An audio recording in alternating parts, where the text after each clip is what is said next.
Hello, my name is Ken Masson. I'm the co-president of the Rotary Club of World Disability Advocacy.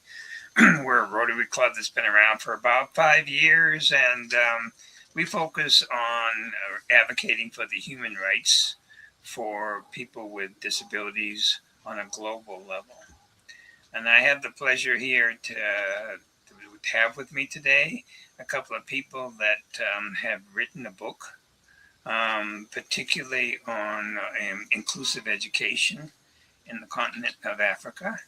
And I'm looking forward to this conversation. I think it's going to be a fascinating conversation. So we have Dr. Doreen and Dr. Joanne with us today. And I'm going to start out this conversation with asking for each one of you to give me a little introduction of yourself. So let's start with you, Dr. Doreen. Yes, thank you so much, Ken, for having us. It's a pleasure to be here. I am Doreen Myrie. I currently serve as a teacher educator, special education professor here in Mississippi at Jackson State University. And my role is preparing teachers who are going to be teaching kids with disabilities. And prior to that, I worked in K for about 18 years. And I served as a special education teacher and self-contained resource, and also as a core teacher in the general education classroom. And I think it was that experience that I had in those 18 years, that made me really consider teaching a teacher educator as a career later on, because I felt like a lot of improvements that we need to make in inclusive education should start at the teacher preparation stage. And so, I'm really happy that I have the opportunity to do what I do now. I've always been interested in working with people with special needs. I come from a family of educators, generations of educators, I should say. But I can remember as early as second grade, always wanting to assist the teacher, help a student that was, struggling in the class. I was always very interested to do that. And so it seems to me that this is just something that is kind of natural to me. I have an interest in it that I really enjoy very much. Yes, and I'm a researcher also. I am also a children's writer. And I serve in the community as well, volunteering with activities for people with disabilities in various settings. Yes, so I think that's that about me. I'm going to pass this on to Dr. Anokuru. Hi, thank you, Ken, for having me here and for setting up this, interview as we talk about the book and the project we've worked on. So my name is Dr. Joanne Anokuru. I'm a special educator and inclusive educator side by side. I wear both hats. I presently work as a district resource teacher with the Vancouver School Board, where we go from school to school building capacity for teachers who are struggling with, supporting learners with exceptionalities in their classrooms. And one other duties we do there, it's also organizing professional development as well as for educators. And I also teach as an adjunct prof or sessional lecturer at the University of British Columbia in the Department of Counseling, Psychology, and Special Education. And I would say over the years, my entire role, because my background, my BEd, my master's degree, my PhD is all in special ed. And I would like to speak to my doctorate degree, where I actually conducted research in Nigeria, looking at, I brought in the voices of young adults I worked with 30 years ago, their parents, policymaker, and teachers on how to inform inclusive education, because most times we conduct research, we tend to exclude the voices of people living with this disability. And I felt there was a need for us to hear from them firsthand. And and I sit on so many other boards of so many schools and organizations, basically bringing in the importance of what it is that we need to do to support learners with exceptionalities in whatever space we find ourselves in. Also, doing so much research and writing with Dr. Myri, Dr. Igebo, and some Dr. Dowd, Dr. Idakwo, and so many other. And I've presented at so many conferences. 2 years ago, I spoke at the autism conference in Nigeria as well, the GT Bank Autism Conference. And I'm excited to be here to share about this new book. Thank you, Ken. Sorry, I've got dogs barking in the background, so I muted myself. I'm really looking forward to this conversation. So and I appreciate the two of you being here talking about it, and particularly talking here about your book, which is called Against the Odds, and you say championing inclusive education across Africa. Now, can you tell me what either one of you or both? What was the motivation for writing this book? John, you can go ahead. Okay, I'll go ahead. So in 2000, and that was 2024, I met with Doreen, I'd met with Dr. Gable, and I was like, the idea came from me. I was like, I think it's time, we're all in different parts of the world, but I think it's time where we come together as educators in different parts. But one thing that was holding all of us was that we're all from our motherland, the continent of Africa. How is it that we can all share, our different topics about inclusive education, special education to educators across Africa? So we kept going back and forth with this conversation. I think this was in 2023. This was 2023. This was back end, the conversations going on. And we did a call out. We actually posted the workshop. It was actually UDL. The title of the workshop was UDL for African Educators. Ken, within 2 minutes of us posting the event out, we had 50 people sign up from different parts of Africa. By the time we closed the workshop, we had 200 people who had registered, over 200 people. And so we had this workshop, which held on in the month of February in 2024, 3 Saturdays back to back. And we had 8 speakers. Doreen was one of our guest speaker. And also, no, you were the keynote, right? Doreen was the keynote. And we also had another Dr. Carly Christensen as the keynote. And we had other facilitators. And so after that, we kept talking. We looked at different workshops. We looked at different ideas. And we said, okay, it's time for us. We've done this workshop. We've done the presentation. Let's now, for 2024, let's do a call out to some of these educators to share their stories on how everything they've learned, how are they pushing for inclusive educations in their schools, in their school spaces, in their classrooms, in their communities, in their countries. Again, we had a number of people from different parts of Africa who had attended the conference send in so when we did the call out, that was in the month of August in 2024, we had a lot of people sending their abstract and their intent.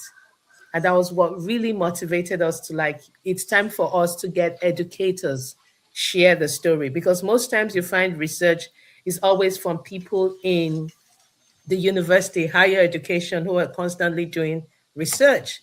But this time around, we want to hear from the people in the schools, the teachers, telling us how are they, pushing in everything they've heard, the research in their school spaces.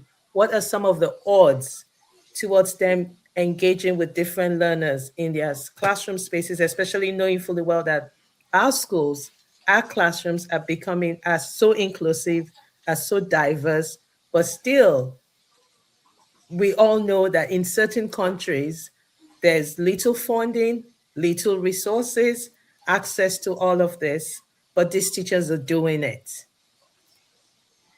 Doreen, you want to add to it?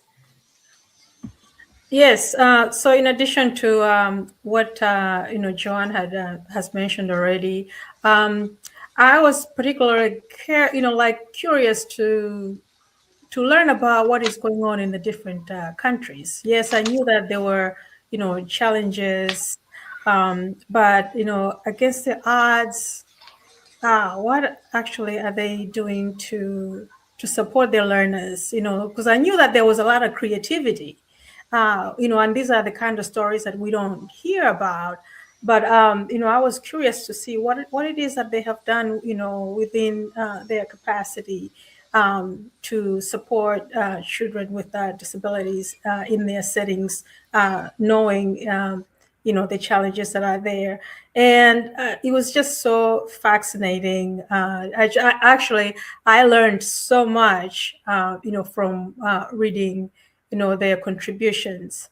And the fact that we were able to pull from the different parts of Africa, if you see the different countries that we pulled from, there was diversity in what's going on, but then there was also, you could see some similarities, like genuine care and genuine compassion to really try to support the kids in the best way that they can.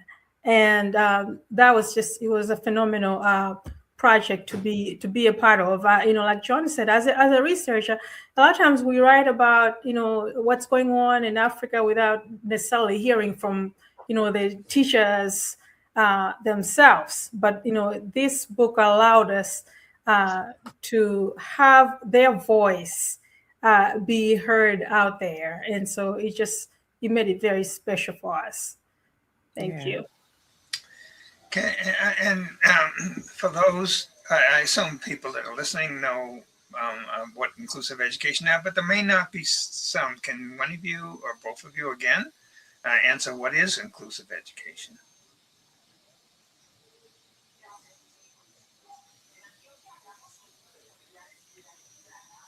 Ken? Yeah, now can you hear me? Yeah, I Oh, couldn't okay, hear no, you. okay, sorry. My question was, what is inclusive education? That's a good question. That's a very good question. And I will tell you, let me start. Inclusive education is still evolving. It is still evolving. Inclusive education could be seen from different, if depending on how you see it, from what lens. Education for people with, disability, education for, it could be race, it could be gender, depending on what content you're looking at. But the goal is meeting the needs of all learners in the classroom space, no matter what environment you find yourself in. How is it that this can be done in our school spaces? Goes a long way. The teachers, it starts with number one, the environment. The school itself is an ecosystem that entails the different structures, the teachers, the learners, the structures. It could be physical structures, it could be the curriculum, ensuring that all of this is designed to meet the needs of every single learner. And how is it that every learner who comes into that school space can access learning, however that is being designed? I love Katie Novak's analogy, where she uses the analogy of the food, where in the sense where everyone is invited to dinner. But if you put all the meal together in a plate and serve every one of us, you exclude certain people. For some who are gluten, who need to eat gluten-free diet, or some people who are lactose intolerant, or some people who are vegetarian, or some people who are pescatarians, all of that. Imagine if in that meal you mix everything together, meaning that certain people might not eat that meal. So they might just come to your house for dinner and not have the meal. But how is it that each particular type of meal The rice is here, the different types of rice, your fish is here, your beef is here, your vegetable is here, all of that. And you're giving each child the opportunity to, each of us who you've invited for dinner, to access different type of meal, and then we bring it to our table and we have our own meal to eat. And that is inclusive education, meaning because, and what's the idea behind inclusive education? We've gone through segregation. We've gone through integration and mainstream. Segregation is where kids have been placed at different places to learn outside. And one big question I ask people all the time: no more is exclude, no more practices segregation, not even transit, not even the churches, not even aeroplanes. How come the school is the only place that still wants to segregate people? There is no transit, there's no bus that says, oh, this bus is only for people who are hearing impaired, and this bus is only for people who are neurotypical. Or even when you want to fly an airplane, it doesn't say, oh, we can only take people like this into an airplane. Or even if you go to the mall, it doesn't say, oh, this mall you have to separate, this mall is only for these people on this side. Then why is the school that space that keeps separating people in the society? So inclusion is where everyone is invited into that space. Excellent. Excellent. Doreen, have anything to add to that? Joanne has pretty much covered it all. And one thing that I just want to add to that is, just having a child with disabilities in regular class. That's not enough to say that is inclusive education. There's a difference between physical inclusion. That's just what it is. Oh, you have a child there with everybody else, but is that child getting the supports that they need? Does that child feel like they are part of that learning community? And by the way, when a teacher is prepared to teach inclusively, when they have the skill set to teach kids with and without disabilities, all kids actually benefit.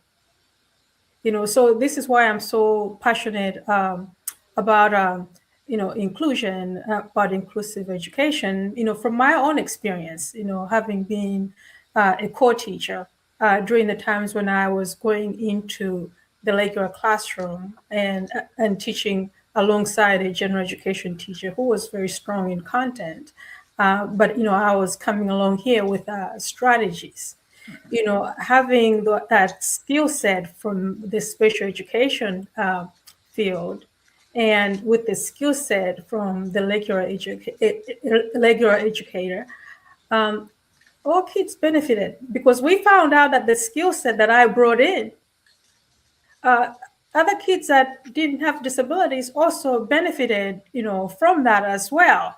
Not only that, this is how we teach children how to accept each other. This is how we break down stigma.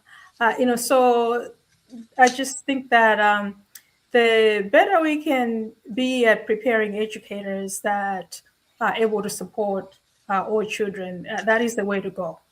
That really is the way to go. If I can meet a child's needs in the general education classroom without, pulling them out, not only am I supporting that child, but I'm also, supporting, a lot more kids as well. Yeah. So building on what Doreen has said, when you talk about your teaching, one thing we say placement. I love what Doreen said, the physical placement and just learning, because one thing, a kid can be placed in that space, but not included.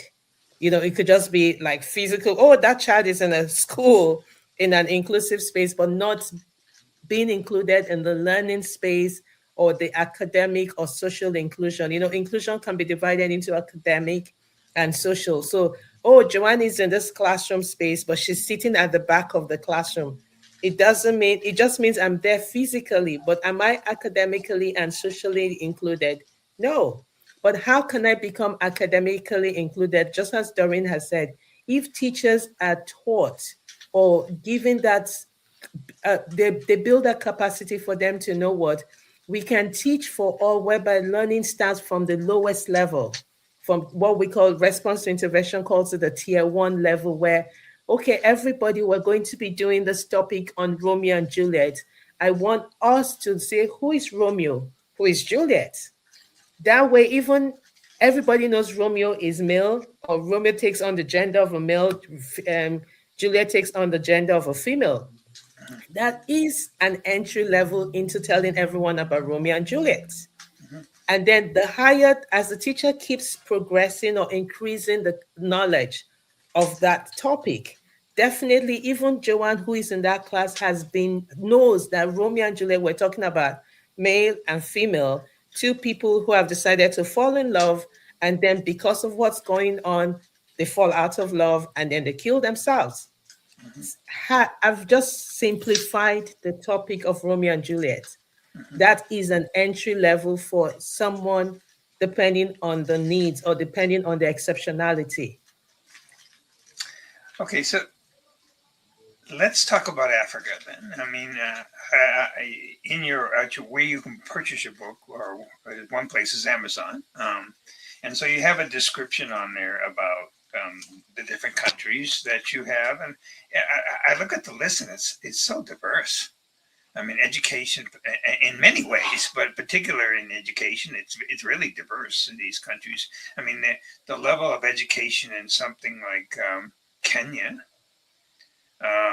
is quite different from the level of education in Cameroon, and certainly Nigeria and Malawi. I mean, tell me how you, because of all that diversity, how do you write a book that covers all those, where all those countries are at?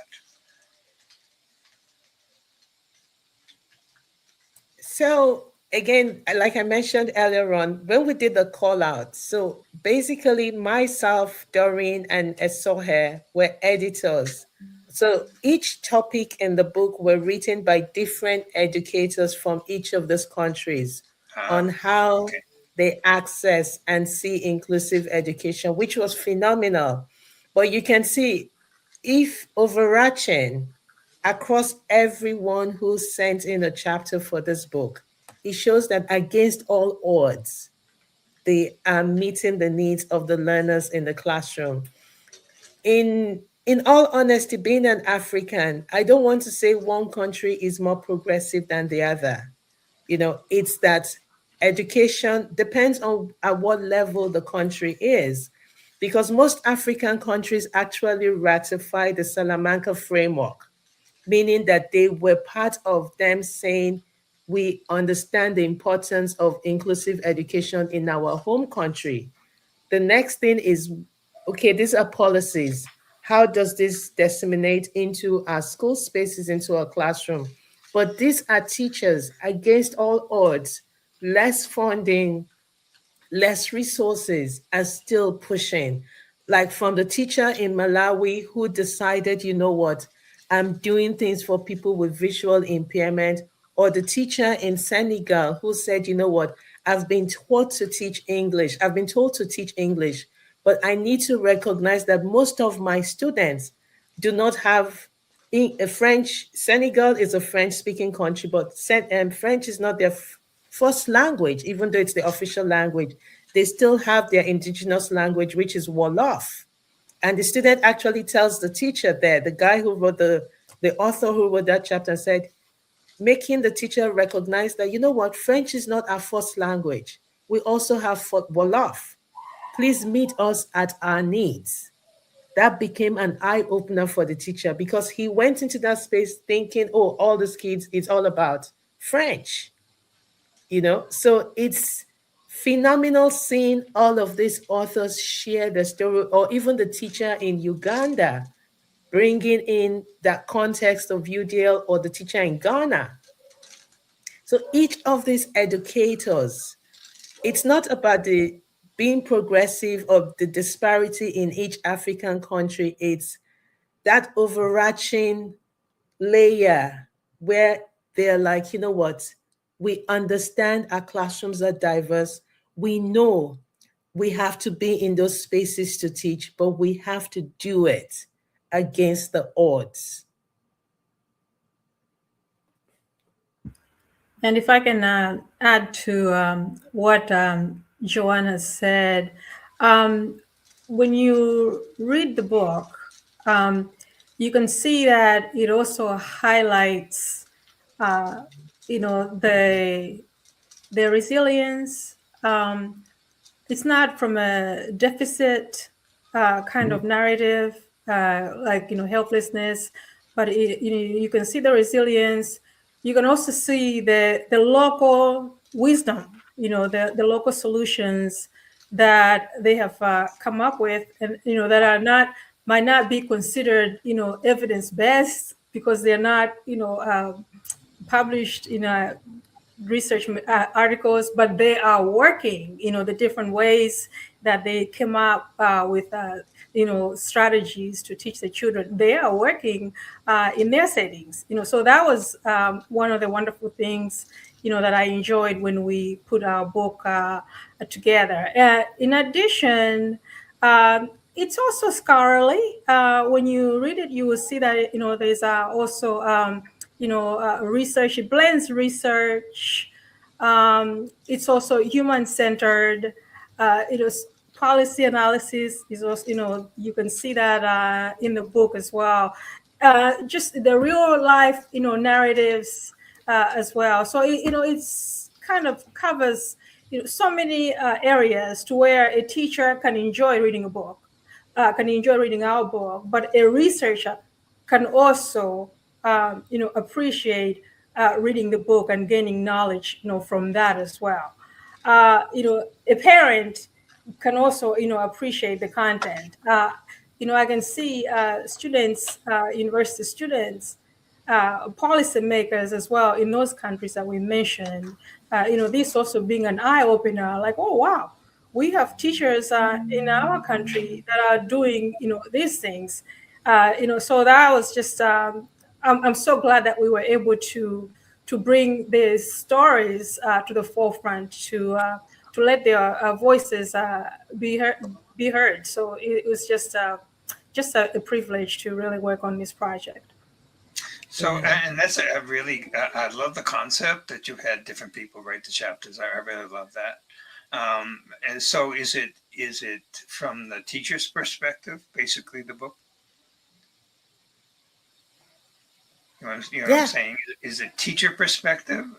Is there perspective of the administrators on there at all, or basically are the chapters written by the teachers? Most of it, if not all the chapters, were all written by teachers. Every single author here or contributor, they're all educators. For example, the teacher from Cameroon, how the teacher from Cameroon used different, immediate resources like using salt for a kid on the spectrum who is struggling with written output. So instead of introducing the person to pencil or pen, actually put salt on a piece of paper and told the child to use the salt, sprinkle salt to engage with writing. That is innovative. That is creativity right there. Mm-hmm. And Or using them, what they call it, beans and rice. And putting the beans and rice, just arranging it in letters or alphabet forms. Yeah, that's not high tech. That's not high right. tech. But it's still multi-sensory. It's still multi-sensory. To where the Right. child is going to experience, the tactile, the texture, and that is going to help that child with that. So you could see that that particular teacher that Joanne is discussing, the level of attention that they give to their students, like they know their students very well, what works for this student, because that sort of thing, you really have to understand your learner, and when you're coming up with fine-tuning different activities. And that was something that is evidence, it's evidenced in the book. So it was just it was a real pleasure, Ken. I learned so much. Exactly. Because I was thinking too, because that was kind of my next question. In Africa, or you can pick Asia or South America. There's villages in the cities, so the level of education is much different. But now you're telling me about this teacher that uses non-high tech approaches to it, which doesn't matter if you're in a village and you don't have a computer. It's still teaching is still teaching. So tell me, from what you learned, let's take a look in Africa about what you feel are the strengths in inclusive education in Africa, and what are the weaknesses. Hmm. That's Well, a good question. That's a good question. You know, let's go back to before colonization. Africans, or we actually thrived in what we call the collective way of living or being, which in the recent time, we've used the word Ubuntu. I am because you are because I am. We are all in this together. Before colonization came about, we all did things together. We all lived together. I mean, and this was something I had to dig deep into this research when I was writing my own PhD doctoral research. Everybody did things together. We did hunting, shopping, fishing, you know, farming. There was no exclusion. But then when the colonizers came, this is now to Nigeria, they were like, oh, it's time we get people who need to come and work for us in the courts. And so now, if you cannot read, you need to go to certain spaces, and segregation came into being. Mm-hmm. So that's when, and I had to do a research to find out, is there a name for disability, or is there a local name for Mm-hmm. blindness? Rather, it's referred to as someone who is blind, Mm-hmm. someone who is deaf, someone who is hearing impaired, not deaf, not blind. Mm-hmm. So when we go back now, moving forward to, there's this conversation now, and I'm glad this is really coming up to fore. New researchers are realizing that we can't talk about inclusive education without going back to that Africanness that is in us, which is the Ubuntu, Mm-hmm. because we thrive in collectiveness. And what is inclusion? That we are all in this together. Mm-hmm. That's who we are. That's the Africanness. And that's why, yes, now we're going back now to education, the key of what, I mean, I always tell people when they say, who is the most learned person? I will say, it's not the person who went to school. It's someone like my grandmother, who never saw the four walls of school, but knew the importance of working together with everyone in the community to thrive. Mm-hmm. and just to add to that, Ken, I think your question was the challenges and the positives, right? That was your question, right? Yeah. So I think I remember when I was a young child, when they said disabled, I think people would think deaf, blind, and wheelchair. Um, but now there's much more of an awareness. I think that the universities are also doing a good job about that. About neuro divergence. That there are so many different ways that a child's learning can be impacted by disabilities, in addition to what the ones that were visible. So that awareness is there, and also just a lot of research that is coming around, and I think technology has a lot to do with it, because now people have more access to information. So teacher education settings, universities are starting to talk more about it. There's research that is coming out of universities on this. So I think those are some of the progressive ways in inclusive education as well. And of course, the cross-country exchanges, with people like ourselves that are not necessarily in Africa, but we're in other places. But, we are researchers, but we are also collaborating, with people that are in those countries. And we go back and forth, we write together, we publish together, so while we're collaborating, we're also learning so much. This book is an example of it, in that even though we're not there on the ground in Africa, but by engaging with these authors, reading what they wrote, I can say, oh, wow, I didn't know that this was what was going on in Cameroon with this teacher, using salt. So, it's kind of like a way of, just collaborating and sharing of knowledge.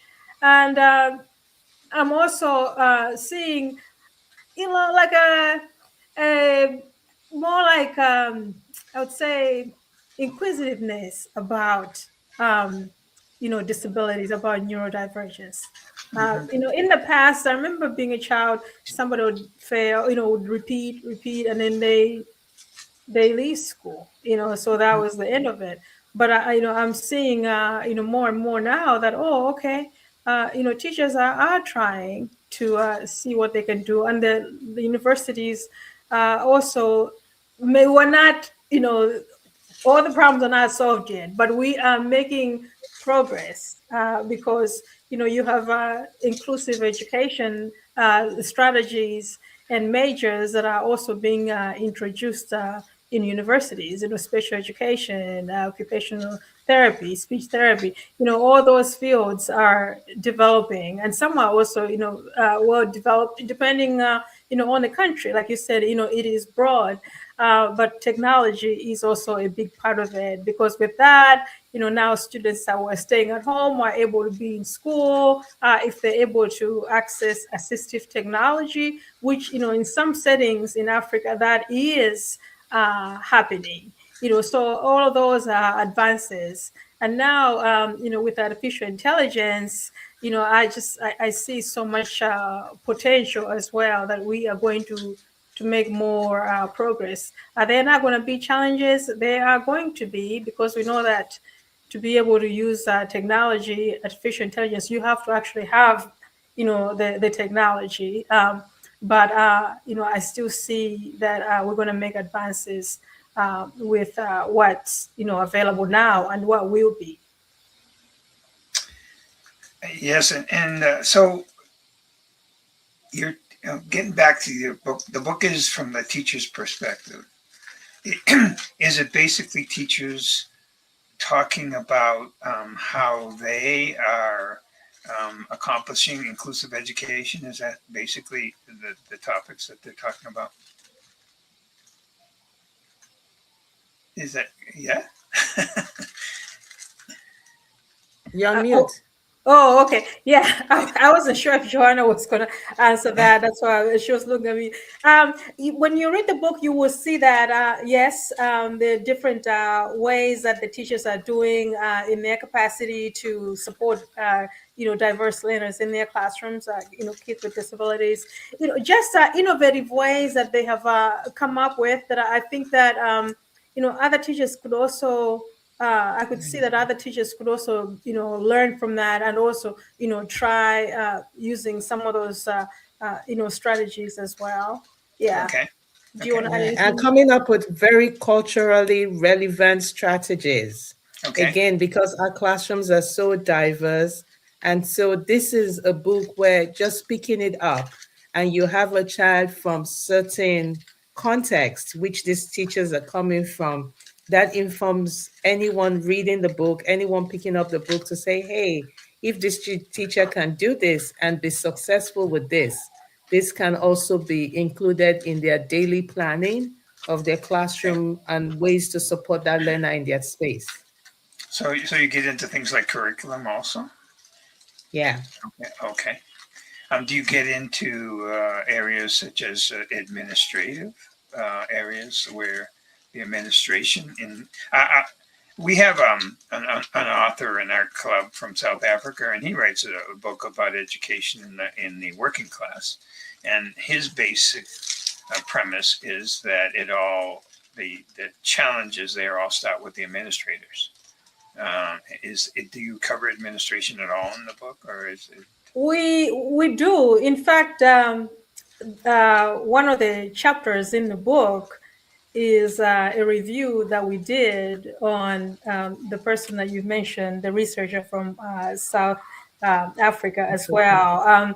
So that was it fit his book, what he wrote about, about all the issues. It fit very well with our book. So we actually did a review on it. And when you also read the teacher stories, we don't necessarily have a principal as one of the contributors, but administration is mentioned in there because it goes. The principal set the tone, but some of them did mention the support that they're getting, or if they're not getting the support. So that's mentioned in there. But I'm glad that you mentioned the research that you're talking about, because we also had a wonderful time reading his work and reviewing it. It's I believe it's in. Is it in the third chapter, Joanne? It's the second. Yeah, that's Professor Singamoni Naika's. Yeah, that's second chapter. That's the third chapter. The third chapter. Yes, it's a great book. He's working on his next book now, so which I'm looking forward to also. The teachers, are they pretty much from public schools, or are there private school teachers there also? It's a variety. Public school, private school, and across and some of them are across the board. The board, So across the board. And I would like to add, before I came here to Canada to do my master's and PhD, I was also a school administrator as well. I was a head of school in a school in Abuja, and I know the importance of the role the school administrator plays in pushing for inclusive education. And I know that's one conversation Doreen, myself, Dr. Egiebo, and other people we also, collaborate with on how is it that we can increase the voices or create more awareness for school administrators. Because again, inclusive education is here to stay. Teachers can only do as much as they can if not given the right support by school administrators. And I remember writing a capstone paper for my master's degree, the role of school principal in supporting inclusive physical. I focused on the curriculum, inclusive physical education. And it just goes to show from my own lived experience, if I'd not been present with those teachers in planning, in designing, in organizing, in connecting, in planning IEP meetings, all of that, teachers will have grappled with supporting their learners in their classrooms. And so school administrators, again, if we look at going back to a model which I love, the Bronfenbrenner's model, which is the micro system where you have the school teachers, school administrators, as well as the macro system where we have government policies and beliefs and cultural beliefs. Everyone has that role to play for us to move inclusive education forward.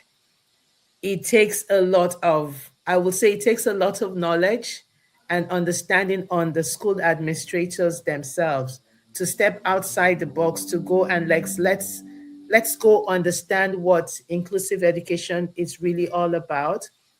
Does it include academic and social inclusion?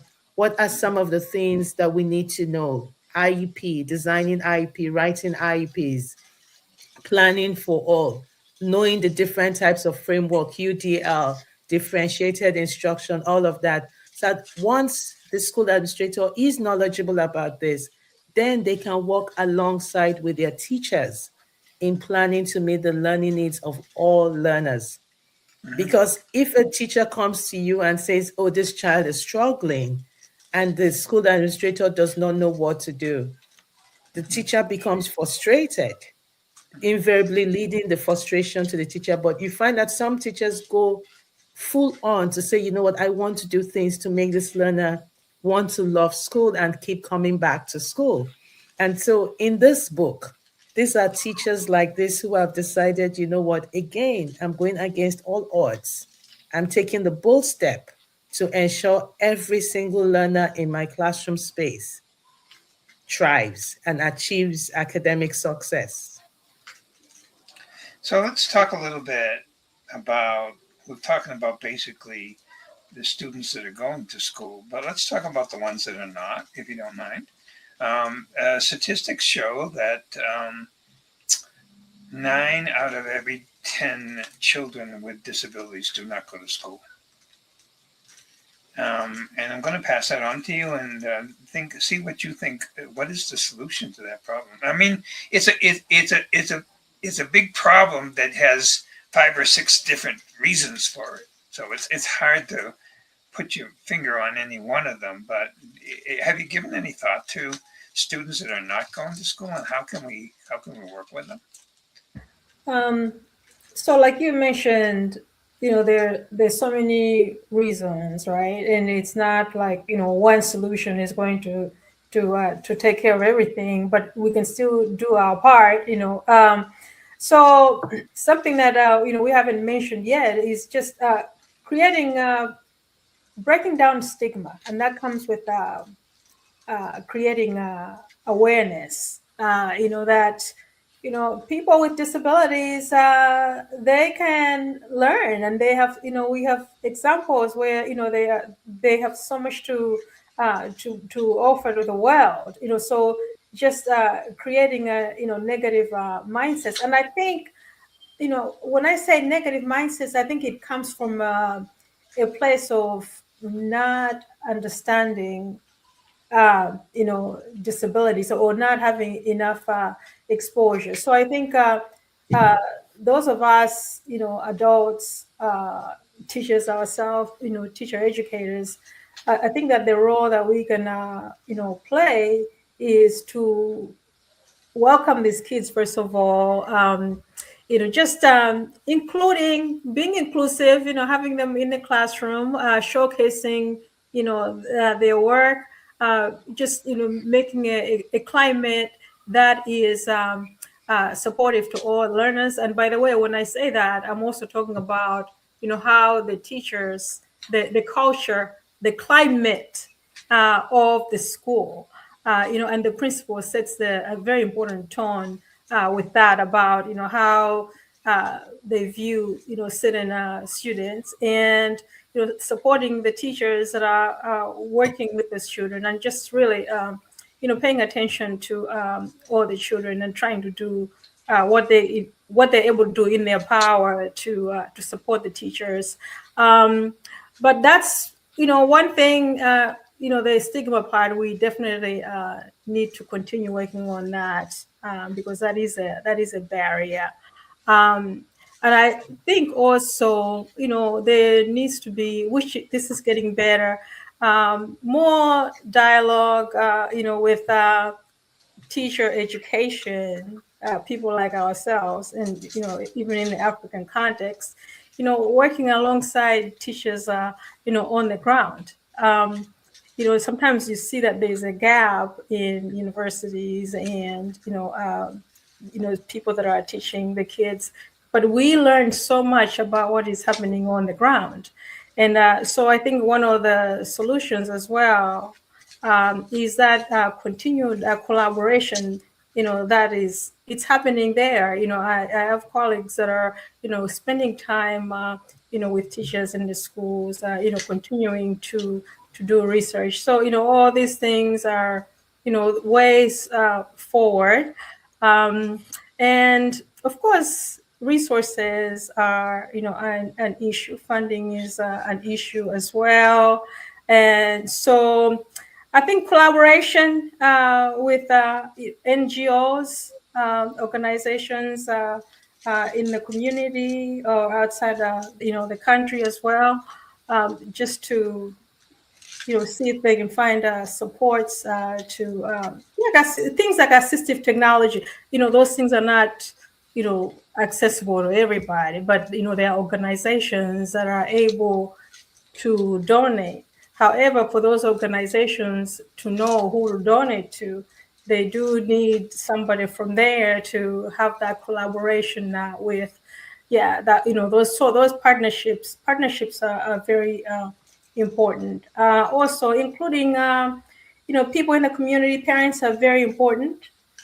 They know their children very well. Their children with disabilities at home. They know different ways that benefit their child. And when we work with parents, regardless of where, when we have that openness, relationships with families, to know that you can get support, you can get information from parents on, how to support each other, and vice versa. The teachers can, support the parents with information about the child's disability, Mhm. and the different strategies that they might try at home, or something that they should reinforce at home to support that child. So that Mhm. community partnership is very important as well. Yeah, Joanne.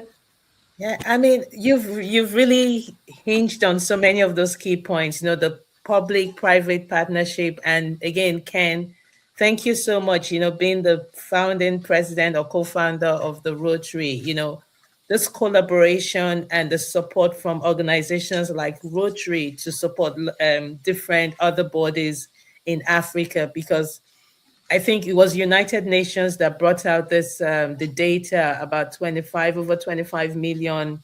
That this is now Nigeria alone, 25 million people out of school, and even out of that 25 million, over 15% of them have some form of disability or not.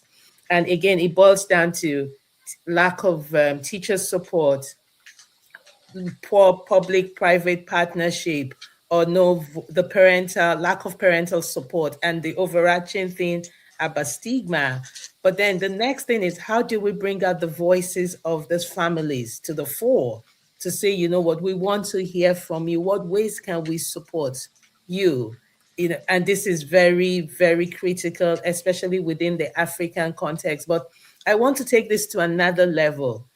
Africans were either very spiritual, you know, Mhm. we go to different parts of the body, either Christianity or Islam or traditional. The heads of all of these organizations play a big role in the way to push for inclusive education, or for these kids to come out of their hiding places and come out to the fore. If these platforms can be used, and again, this is even from my own research, which what the parents and people I interviewed said, these platforms, we need to use these platforms to come out and say, these people with disabilities are not, quote unquote, they're not, what's the word? They're not people of demonic, or they're not demons. They're part of our society. They're like us. Give them the opportunity to come out and be who they are. Let them try social academic inclusion. Because Africans respect the voices of the people who sit on all of these platforms, if they can come out and say, you know what, these people are like us, they're part of our society, they're part of our community, support them. All the supernatural stigma beliefs that are they are hanging fruits on everyone's shoulders, will Mhm. start to dismantle, and we'll see a shift.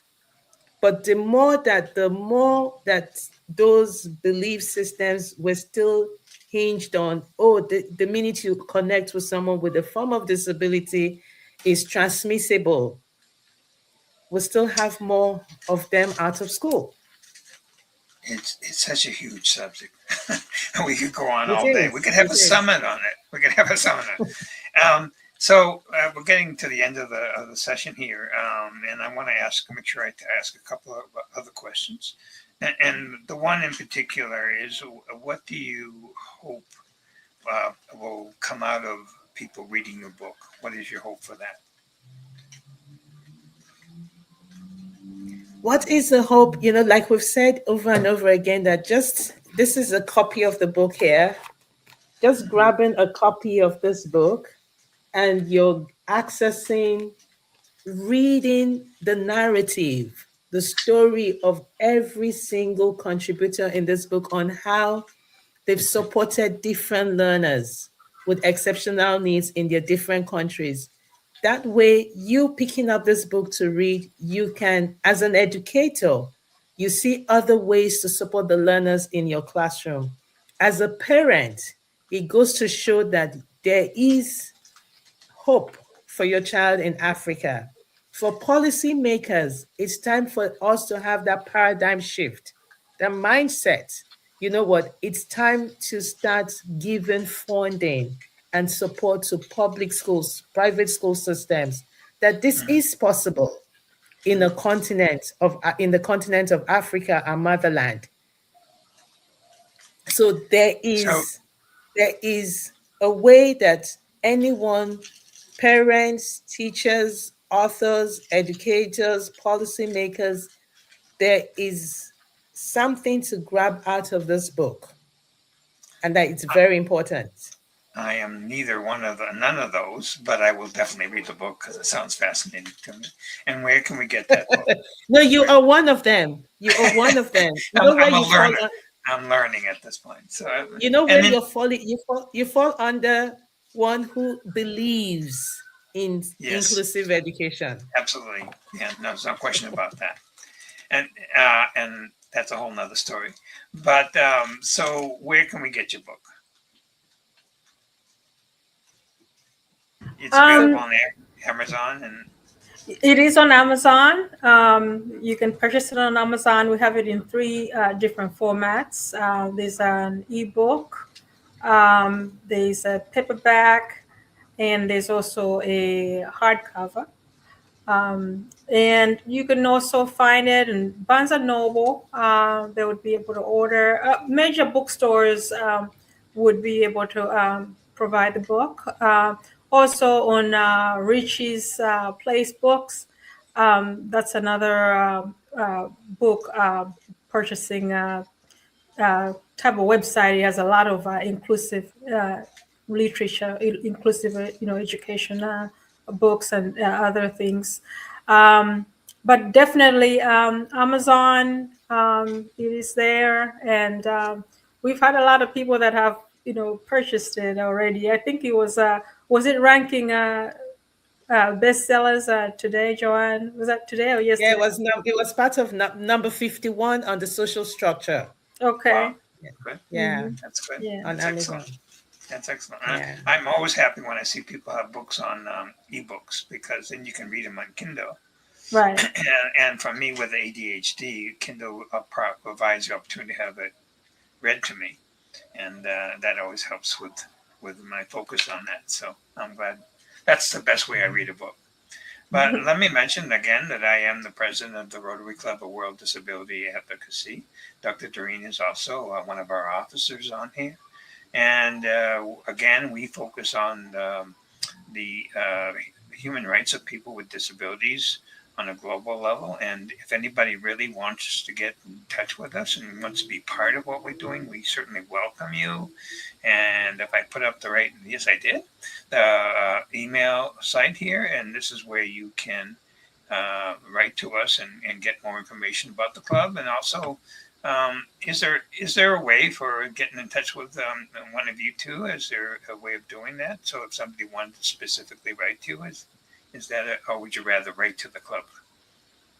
Well, we are on LinkedIn. Okay. Yes, so they can find us there if they Google our names. And of course, if they type in our names on Amazon, the book would show up as well. Is there a way to add our email address on this? Or is it? What I'll do is when it's at this moment, and it's not a way of doing it, but I'm going to publish it or post it on YouTube, and that at that point I can put that on there at that point. Yeah. Okay. And Okay. even if you log on to Amazon, you can follow any of the authors on Amazon as well. Yeah. Great. So, yeah. Okay. Very good. All right. Very cool. Thank you for doing this book. It's so important. I can't imagine anybody not in the education, particularly in Africa, but anywhere, Anyway, will get value from this book. So thank you for doing it. I'm going to call you back and once I've read it, and let's talk about it again, because I don't know if I've had a chance to read it and yes. have some more insights. Okay, much appreciated. Thank you all, and we look forward to your next book then too. Okay. Thank you so much. Exactly. Ken. Thank you so much, Thank you. Ken. Thank you very Thank you. much. Bye-bye. Take care. Bye. Take care.